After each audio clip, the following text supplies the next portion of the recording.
존경하고 사랑하는 우리 구독자 여러분 반갑습니다. 여러분의 천만 라디오 진행자입니다. 또 이제 오후 시간인데요. 여러분 점심 맛있게 드셨나요? 점심 맛있게 드시고 또 오늘 하루 오후도 활기차고 즐거웠으면 좋겠습니다. 일단은 밖에 나가십시오. 밖에 나가서 재미있게 놀기를 추천드립니다. 이제 사진 속에 있는 인물 같네요. 젊은 분 같은데, 이제 아기를 안고 있는 것 같아요. 요즘은 젊은 남성분들도 이렇게, 아기 안고 다니는 분들이 꽤 많아. 예전에는 이게 참, 남자가 이렇게 애를 안고 다니는데, 요즘은 이제 시대가 바뀌었어. 바뀌어가지고, 항상 이렇게 뭐 아기를 그냥 품에다 이렇게 안겨가지고, 다니는 젊은 남성들이 눈에 많이 띄더라고요. 이제 그렇게 해야겠죠. 이제는 뭐 여성만 꼭 애 보라는 법은 없을 거예요. 남성들도 같이 육아에 전념하는 분들이 꽤 많은 것 같습니다. 오늘은 어떤 얘기냐? 뭐 전투개미에 듣던 전투개미. 일단 전투개미라는 일단 어느 한 개인의 이야기인데 한번 들어보시면 좋을 것 같아요. 보니까 주식 투자 경력은 16년 7개월 됐대요. 16년 7개월. 인천 백령도 군복무 시절 뭐 해병대 갔다 왔나? 뭐 주식 관련 책을 즐기다가 대학생 때 초심자의 행운으로 한번 100%의 맛을 보았어. 수익률 맛을 본 거야. 보고 이제 상장 폐지부터 이제 전문가 단톡방 사기 등 뭐 산전수전, 공중전까지 겪은 전투 개미의 이야기라고 하는 것 같아요. 얼마 전 그 후배 기자랑 뭐 점심 식사를 했다고 합니다. 근데 서로의 안부를 이제 뭐 물으면서 이제 근황을 이야기를 하던 중 그 대화의 주제는 자연스럽게 이제 재테크로 가겠지. 재테크. 30대인데 이게 30대의 그 젊은 친구랑 이제 21년 말에 투자 지식이 전무한 상태에서 이제 주식을 시작을 했어요. 근데 마이너스가 아주 심하다. 마이너스가 아주 심하다. 특히 아기 뭐 기저귀값, 뭐 분유값 이걸 벌어보려고 했는데 잘 안 된다. 막 고민을 털어놓는 겁니다. 문득 그가 산 종목이 궁금해졌겠죠. 이제 그 친구한테 물어보니 하이닉스를 2021년 12월 27일에 12만 7,500원에 한 수백만 원 샀대요. 천만 원은 아니고 한 수백만 원 샀다. 그런데 이제 물려 있는 거겠지. 일단 그가 주식에 투자한 시기는 2021년 6월 25일 코스피 지수가 이 장중 역사적인 고점인 3,316.08 이 포인트를 찍은 후에 그 조정 단계로 진입하는 구간이었어요. 하필이면 가장 고점이네요. 20년, 그 21년 그 코로나가 촉발한 경제 위기로 그 전 세계 중앙은행이 유동성을 확대하는 정책을 폈겠죠. 그래서 저금리로 이제 주식장에 돈이 몰리는 거야. 돈이 몰리는데 이 개인들이 이제 주체가 돼서 이제 증시를 이끌어가자는 동학개미 운동 이게 유행처럼 번집니다. 동학개미 운동 유행처럼 번지고 이때 개미들은 주식 계좌에 빨간불이 많아지면서 잠시나마 기쁨을 맛봤을 겁니다. 다들 난리였지 뭐 그때. 하지만 영원한 상승도 영원한 하락도 없다. 그 주식장의 격언처럼 증시는 차갑게 이제 식어가는 거야. 쭉 식어갑니다. 하이닉스를 택한 그 30대 가장 우리 젊은 친구는 봄날이 찾아올 수 있을까 걱정을 하고 있는 것 같아요. 하이닉스는 종가가 87,300원이에요.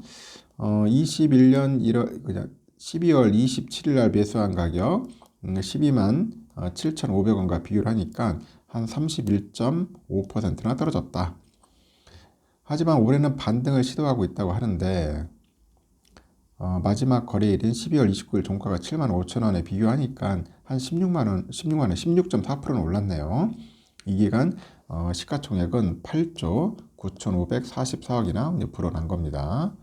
시총도 불어났고 그 증권사는 하이닉스를 어떻게 보고 있는가 봤더니 키움증권이 20일 보고서에 올해 1분기 매출은 4조 8천억, 전분기 대비 38% 감소, 그 영업적자는 3조 2천억, 적자 지속 이렇게 보는 것 같아요. 시장 추정치를 밑돌 것이다. 그래서 키움에서는 서버 고객들의 재고 조정이 우려했던 것보다 더욱 크게 나타나다 보니 D램의 총 출하량이 시장 기대치를 밑돌 것이라고 그렇게 보는 것 같습니다. 일단은 경쟁사하고 점유율 경쟁이 격화될 가능성이 됐죠. 격화될 가능성이 높다. 그 실적이 더 나빠질 가능성도 배제할 수 없다. 실적.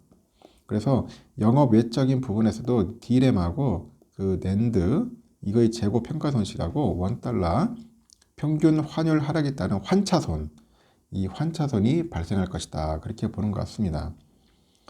하이투자증권도 그래요. 올해 연간 매출은 25조 2천억, 영업적자는 9조 5천억 정도를 보는 것 같아요. 그래서 실적이 크게 약화될 것이다. 그래서 부정적인 입장을 드러내는 거야.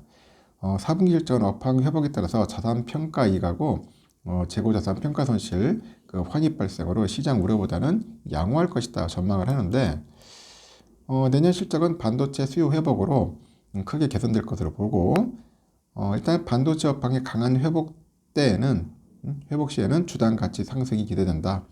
그래서 21개 증권사 평균 목표 주가는 11만 3,905원이다. 그렇게 보는 것 같습니다. 지난해 하반기부터 얼어붙은 그 메모리 반도체 시장 분위기에 회사는 어떻게 대응하고 있을까 봤더니 그 하이닉스는 그 상반기까지는 반도체 업계의 그 이 다운턴 추세가 이어질 것으로 예상을 하는데 이 모바일하고 이 클라우드의 그 메모리 양대 시장에서 위상을 더욱 견고히 하면서 인공지능을 새 성장 동력으로 만들어 나갈 것이라고 합니다. 실제 하이닉스는 첨단 기술의 진심이라고 하죠. 진심. 지난 1월 최고 속도를 자랑하는 모바일용 D램이 있어요. LPDDR5T인데 이거를 개발했어. 이 T가 아니라 터보예요. 터보. 고객사들한테 그 샘플 제공했고 그 10나노급 4세대 그 미세 공정 기반으로 하반기부터는 제품 양산에 들어갈 계획이라고 합니다. 5G 스마트폰 시장이 이제 확대되면은 속도나 용량이나 저전력 등 모든 스펙이 고도화된 메모리 수요가 늘어날 거라고 IT 업계는 보는 것 같아요. 그래서 LPDDR5T의 그 활용 범위는 스마트폰뿐이 아니에요. 뭐 AI나 머신러닝, 증강, 가상현실, 뭐 AR, 뭐 VR 뭐 이런 데도 쓰임새가 다양하다. 그렇게 보는 것 같습니다. 그래서 하이닉스는 그 챗 GPT, 이 GPT하고도 연관이 있어요. 연관이 있는데 지난해 6월 세계 최초로 HBM3를 양산해가지고 엔비디아에 납품하고 있다고 하네요. 그 HBM, 그 하이 브랜드 와이스 메모리 같은데요. 하여튼 그래서 HBM 같습니다. 그 학습 속도 높이는 고대역폭 메모리라는 뜻이죠. HBM. 하여튼 이건 여러 개의 D램을 수직으로 연결을 해가지고 기존의 D램보다 데이터 처리 속도를 혁신적으로 끌어올린 일종의 고성능 제품이란 겁니다. 그래서 초당 데이터 처리 속도가 819GB예요. 엄청 빠르대요. 819GB.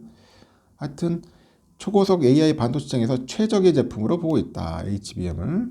그래서 올해 사업 계획을 묻는 질문에도 차세대 D램인 DDR5 시장이 이제 본격적으로 이제 성장할 거라고 이제 봅니다. 그리고 또 인텔로부터 인증받은 10나노급 4세대 1A 기반의 DDR5 제품하고 16기가, 24기가 같은 고용량 제품을 포함을 해서 이 풀 라인업에서 우위를 바탕으로 해가지고 이제 선도적인 입지를 확보하겠다고 언급을 합니다. 선도적인 입지. 미래 핵심 경쟁력 확보를 위해서 차세대 10나노급 5세대, 5세대 1B의 그 D램하고 238단의 낸드 플래시 개발, 그 초기 양산에 필요한 투자는 차질 없이 이제 집행하겠다. 그렇게 강조를 합니다. 10나노급 5세대, 이게 1B, 1A보다도 반도체 회로의 그 선폭이 더 미세하겠죠. 5세대는 10나노급 4세대에 비해서 생산성이 한 40% 이상 높아요. 원가 경쟁력이 높은 것으로 현재 알려져 있죠. 한 주식 전문가는 그래요. 하이닉스 같은 그 대형주는 단기 매매보다는 중장기적인 관점으로 접근하는 게 좋다고 합니다. 상반기 반도체 업황이 안 좋을 것으로 예상되는 만큼 긴 호흡으로 조정시마다 분할 매수하면은 나중에 긍정적인 흐름을 기대해 볼 만하다. 그런 이야기까지 하는 것 같습니다. 그래도 예전에 고점에 사신 분들 좀 괴롭겠지만은 좀만 버티시다 보면은 좋은 날이 올 겁니다. 좀 시간이 좀 필요해요. 그 대신 참고하셨으면 좋겠습니다. 여기까지.